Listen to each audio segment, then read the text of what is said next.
today from Wisdomia Television, and thank you very much for joining us today on News Review. It's been an amazing day, especially the fact that Muslim brothers and sisters will be rounding off Ramadan and welcoming the month of Shawwal. I hope I'm right? Thank you very much for joining us today. My name is Ayomiko Alao, and I have with me Mr. Francis Okoli. Thank you very much for joining me today. Thank you. And so we have several news that has made it to the headline, and I'll be starting with Vanguard newspaper.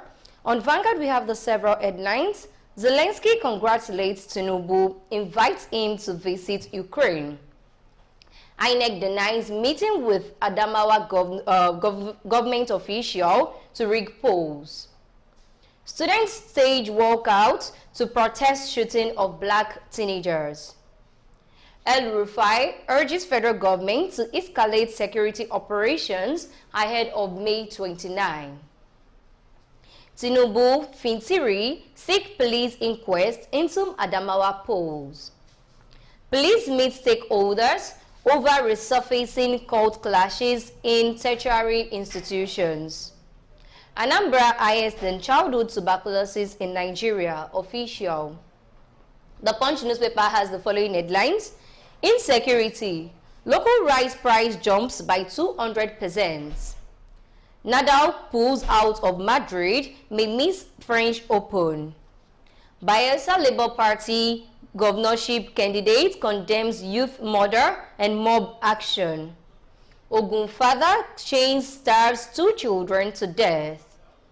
Tricyclist stoned to death for killing passenger over 50 naira. The Daily Post has the following headlines. Emmanuel Iwanyanwu's emergence illegal, not our president. Ohaneze tells council.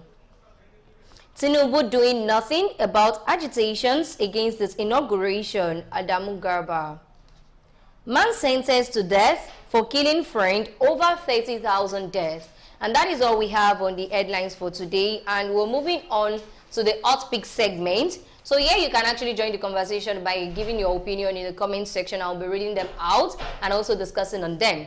So I'll be starting with this first note that reads, INEC denies meeting with Adamawa government officials in order to rig the polls. The Independent National Electoral Commission, INEC, has announced the report that has been flying on social media and several places that the Adamawa State governorship run was in a way influenced by the INEC, and also that there was a paid nocturnal visit to the state government house, which ostensibly led to the rig of the polls for the incumbent governor, Ahmadu Fintiri. INEC commissioner and the chairman of its Information and Voter Education Committee, Festus Okoye, made the denial on Thursday in a statement. So there's been several speculation, even following the fact that several people said Binani gave out 2 billion naira bribe to the INEC just to declare her the winner of the poll. The same way they also claimed that Ahmadu Fintiri also did some payment to the INEC officials just to make sure that he was re-elected into the post. So the INEC has actually come out now to just tell us their own point of the story and made us understand the fact that they did not deny and they did not accept any bribe from anyone, and they did not make any visit that was not welcome. I think I'll just stamp this week a week of denials. How did it happen? Though we are not in a Easter period when Judas Iscariot Peter denied Jesus and Judas betrayed Jesus, because it was read that that they denied Fintiri of his, Fintiri was supposed to be the first he was losing, and they denied him of his post for becoming the governorship by declaring Binani the winner, and the Binani got a speech. And secondly, it was also reported that Binani has been denied the position by nullifying the whole process and saying that they should recount again. And another one, it was also Binani was also denied that position because he has actually been declared the winner. And another, yesterday I think we heard that Binani also denied that he didn't give 2 billion as a bribe, and so on. And today we are now hearing that INEC denied that they didn't visit. You see why I said that this week is week of denials. So everything is being denied benign. So in this case, let's assume that it is not true, that maybe the rumor is just a rumor and it's being speculated, that there's no fact about that, but the truth is still that something might have happened somewhere. So everything about Adamawa, I think, is gone now. The winner have been the rightful winner, so to say, quote unquote, have been declared. Everybody is now, the wounded are licking their wounds. The victorious are rejoicing and enjoying. So it's a week of denial and so say. And I say something about communication. If your intention are communicated in clear terms, then there's no one that will misconstrue your opinion. So I feel INEC coming out to tell us their own opinion is just to, give normal communication that the people want to hear. They've given several allegations. So what is your own part? So moving on, we have El-Rufai urges federal government to escalate security operation ahead of the May 29th inauguration. El-Rufai is a Kaduna State governor.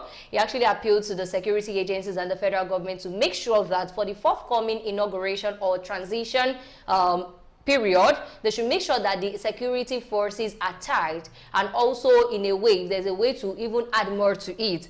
And this is due to the fact that there have been several attacks in Kaduna. Not only Kaduna, we've been hearing about several bandits, killings, gunmen, unknown gunmen, and several ones. And according to statistics as of now, we have over 100 plus the attacks or even kidnaps that we've heard from this banditry, gunmen, and all of that. So just because he believes that during the May 29 inauguration, they may actually use that as a means to do more havoc. So to avoid that, El-Rufai is actually saying that the government tried to tighten security.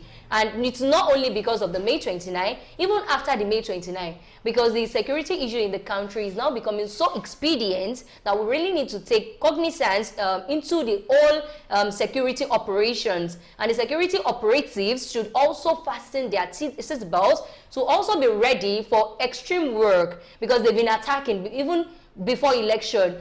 During election, they paused. After election, they came out in full force, and it's been so massive. So to avoid further recurrence of such havoc, is actually advising the federal government to make sure that they are putting in the necessary measures in order to tackle the forthcoming security havoc that may come up. I think that's a good one coming from El-Rufai. As the chief security officer of his state, Kaduna State, I think he's in the best position to say it in his state.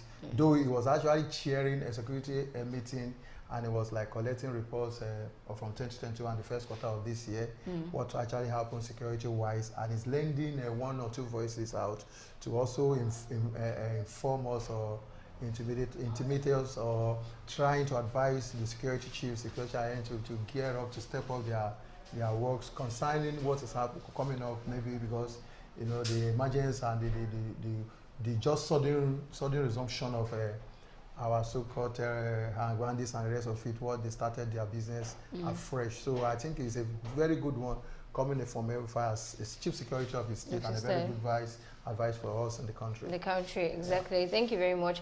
Man sentenced to death for killing friend over 30,000 naira debt.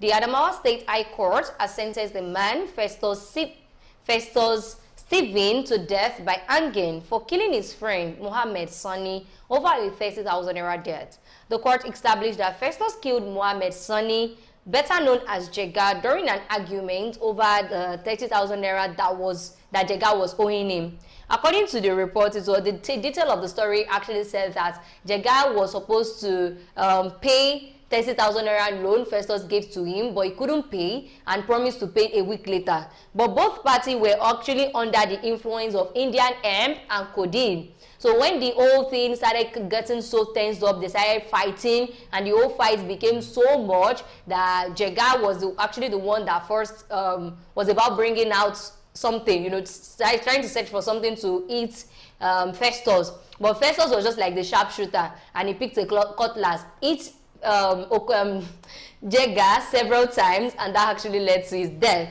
So Jega actually he actually killed his friend over 30,000 naira. That's the background to the story.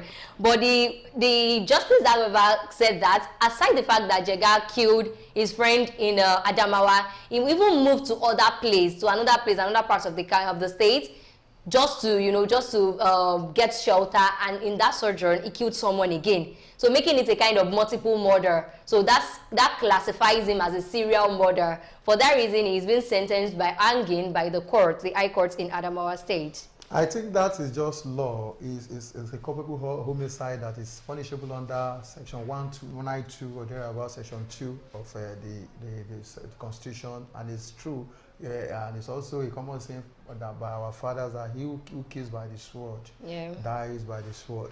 So you see, what I just see to it, and I want to bring out, especially to some of us, Indian hemp doesn't wound you. It's the influence of Indian hemp that can injure you. So your anger, you can be influenced by you can be heightened, can be activated by the influence of alcohol and the rest of it. So it's advisable. You should just know how to control your temper, especially when you're angered. You speak less when you're angered. You react less when you're angered. You see, so look at what he has done now. He's not free because you are in a law a country that has law, rules and regulation, constitutions that are guiding it. And you see, you have killed somebody, you are culpable, you will be arrested and be charged according to the law. Apparently. Anambra highest in childhood tuberculosis in Nigeria official. According to Dr. Ugochukwu Chukwulobelu, Program Manager, Anambra State Tuberculosis, Leprosy and Burulic Ulcer Management, says the state ranks highest in childhood tuberculosis contribution in Nigeria. He also made this disclosure at the ongoing stakeholders engagement organized by the Federal Ministry of Health in partnership with the KNCV, Tuberculosis Foundation and Breakthrough Action Nigeria on Thursday in Oka. The program manager said the disease spread through the air. It's an airborne disease, so whenever a person with tuberculosis comes in contact with someone, when the TB patient coughs, talks, or sneezes, then you are prone to catching the tuberculosis. And according to the statistics, TB burden Nigerian ranks number 6 in the world and number 1 in Africa, with every local government having TB cases.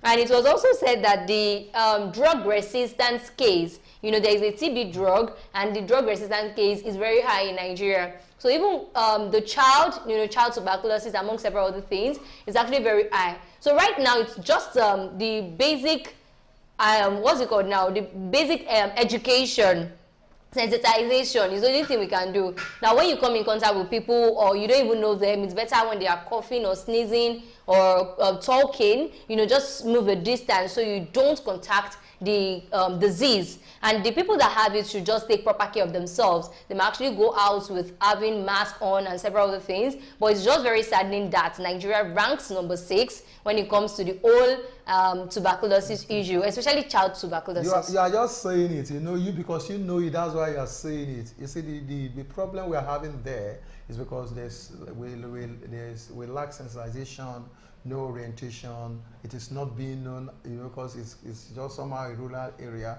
I don't think it's in the city of Anambra. In the rural areas, they don't even know that it's tuberculosis. A child is having it, and everybody is rushing to attend.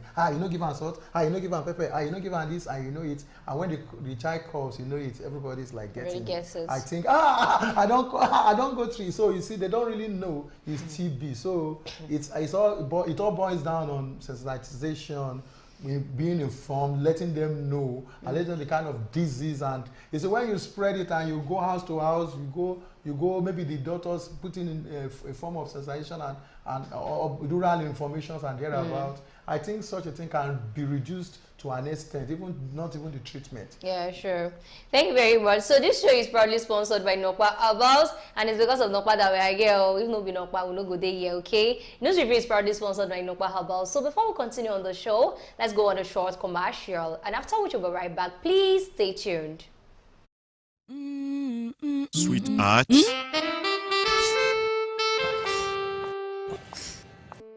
I can't afford to be late for this meeting. Give me the same excuse every day. I always tell you the truth every...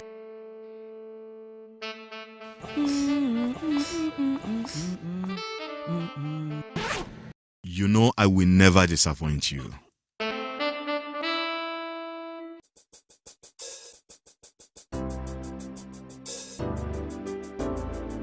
Everyone needs a hero like Nokpa. after Nokpa? It is always Napa. Nokpa for management of power.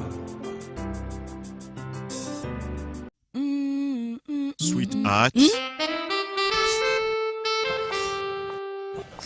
Yeah, welcome back, and this is this review brought to you by Wisdom Yard Television, proudly sponsored by Nokpa Herbals. And just as you've seen it, you've seen the wonders of Nokpa. You don't have to keep your wife hanging, and that's just like a product. Part of all the product they have, there's herbal tonic and several other ones that work for the cleansing of the internal system. So moving on, we have a news that reads, police meet stakeholders over resurfacing cult clashes in tertiary institution.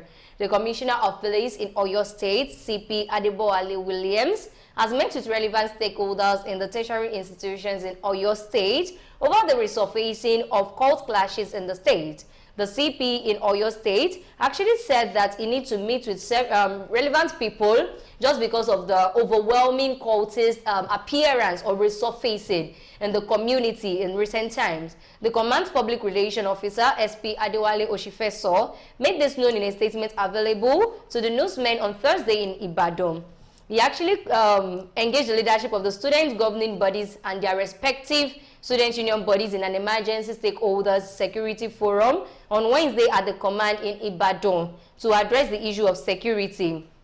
There are several areas that were listed that are being attacked of recent, and it includes the Agbowo area, Apete, Barika, Benjamin, Songo, Eruwa, Baremi, Ojuri, Orogun, Ogbomosho, and Okeogun axis, among several other places. According to him, the Commissioner of Police emphasized the need for repeated sensitization of the ills of cultism and other related vices among students through repeated counseling. And he also said the CSO across various institutions and representatives have aligned to the stance of involving parents, guardian, and landlord, and several others in order to just reduce the influence and the all menace of the whole cultism effects in schools. You know, I would actually say this recently, that it's been a while we heard of all these cultist movements, you know, generally. It's like most of them now got busy with something more lucrative. So now that it's now looking as if cultists is back in school, it's seeming like what has happened to the market? Whatever market they got into that got them so busy that they felt like oppressing fellow students is not like the case, or oppressing people just for marks and several other things, get their things. And what happens to it, and they are back in the mirror? Like, it's just something that... Just like you were just right in my mind, I was just saying that the voice, maybe this is a new recruit, maybe a new set of recruits that are coming. I think the bigger boys are now doing Yahoo and Yahoo stuff, and they are doing the hookup thing. The girls are hooking up, the boys are doing Yahoo, and they've gone busy, and some of them are into kidnapping and the rest of it. That is my own opinion. Okay. I think maybe now that they are back to school, maybe the 100 level ones that are, you know, maybe that's the first stage of recruitment. But it's just so unfortunate that this kind of trend is going on. Is a trend that is not even applauded, that is not acceptable in our school system. It's very bad, because how can you imagine? Okay, how do you solve a case whereby a father is trying to initiate his own son? And who is supposed to guide against a father that is a cultist trying to say my son must take a now becoming family heritage. So if now you want to do sensitization, please, how do you tell the father that cult is not good, don't let your child join involved in cultism or rest of it? So I think it's a menace that we really need to deal with, and it must be dealt with before it goes out of hand. Exactly. The only thing that actually gets to me is the fact that these cultists that we're talking about, they are being used as political fog. When politics now ends, like when there is no politics again, then it now comes back that they have to, okay, we have to eat. And we have to continue our daily activities. Of course, the cultists are mostly used for political talk. So when there is no election... Are you telling me, or are you trying to tell us or tell people that those guys that are used to snatch ballot boxes to mime and... most of them, it's not like they are... Okay, I want us to just understand this thing. Someone that will carry gun and go to where they are voting to steal ballot box, such a person did not start learning today. the person has been facing gun and bigger things for years, and so ballot box is just like a peanut. What you're trying to say is that these guys have godfathers. Of course, they have something behind them. They have some people that will train them. Okay, get better and use us. Or what are you trying to tell? So they are not untouchable because there is nobody above the law. But it's a good one coming from the CP of your state. I think that is the best thing they could do. Sensitize them, trying to warn them, hold meetings with them, told them that the devices is not the best, to stop it, to stop practicing such, and it's a very good thing from him coming from. And I pray that it should be replicated in it's really to be. It's really. I think Ogun State is having the highest university in state. It's not even having the highest. It's trying to let our students not believe that is a means of survival or the in thing or what is supposed to be invoked. That you are not a cultist, you don't belong. You can't excel in educationally. You can't excel. That's a lie. No, that is what they should tell our young guys, because I think that is the norm. Say okay, because even I heard some. I don't want to mention that one popular person from one state that is one something outside that is a member of so. If you are not influential, you cannot. If you are not in a culture, you cannot be influential. You cannot be connected. You cannot be in their clique, and you're gonna be whatever advantage they told you about being a cultist. I want you to understand that the disadvantages outweighs the advantages, and I've not even seen any advantage ever since I've been reading about cultism in Nigeria. Imagine the way they are killing themselves, wasting young innocent. What annoys me is the fact that whenever they kill someone, they start counting scores. When it's not a football match, 1 gun, 2 gun, and they will just waste you. Imagine intelligent children that have future being gunned down because of they want to be counting scores. So, or what did you say? Sensitization still needs to continue. We wouldn't stop doing that. Tinubu doing nothing about agitations against his inauguration, Adamu Garba. The former presidential aspirant on the platform of All Progressives Congress, Adamu Garba, has said the president-elect Bola Ahmed Tinubu is not doing anything about the opposition of to his swearing in as the president.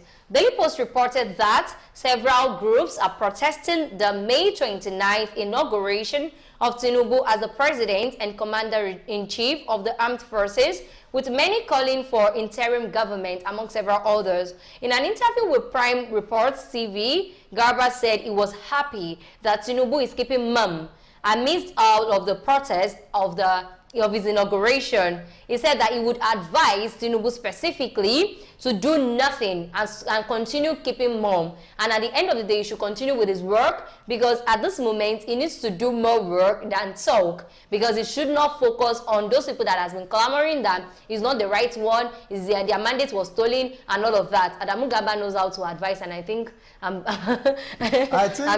will also not. I really agree that Tinubu is not doing anything. Tinubu is doing so much. A lot. How can you tell me that Tinubu is doing nothing? When Tinubu have sent Lai Mohammed to UK, to America to do nothing? How can you tell me that Tinubu is not, when he has constituted a body, a constitutional committee that he put Wale Edu or something? Yeah, Wale Edu is doing nothing. Tinubu is a very intelligent man. Highly strategic. And he may be, I think that is what I hold against him. Because the tediousness, the stress, if there's any word like that, the stress in governance, in walking around, because when you become a president, you don't have your time.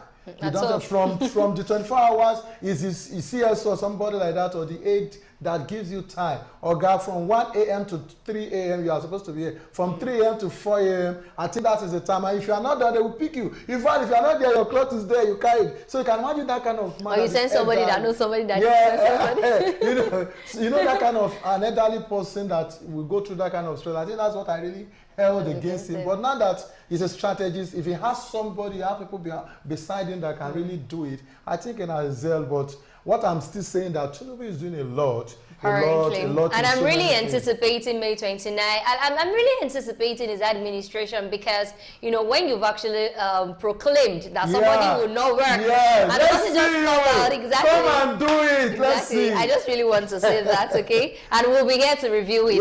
If there's still, by God's grace, all things really you will come and review it and see what you are doing that people are not doing. Exactly. Tricyclist stoned to death for killing passenger over 50 naira. That is quite ridiculous. And I don't even know, but this is actually a very tragic story. A tricycle operator was on Wednesday killed by a mob in the Kwanshia area of the Yenogwa metropolis in Bayelsa State. The mob action actually followed an alleged stabbing to death of a young man by the operator of the tricycle, also called Keke. Let me tell it to you in a storyline, okay? The Keke driver, I don't know what happened. Everybody did not even know what happened to himself, and a yet to be identified youth.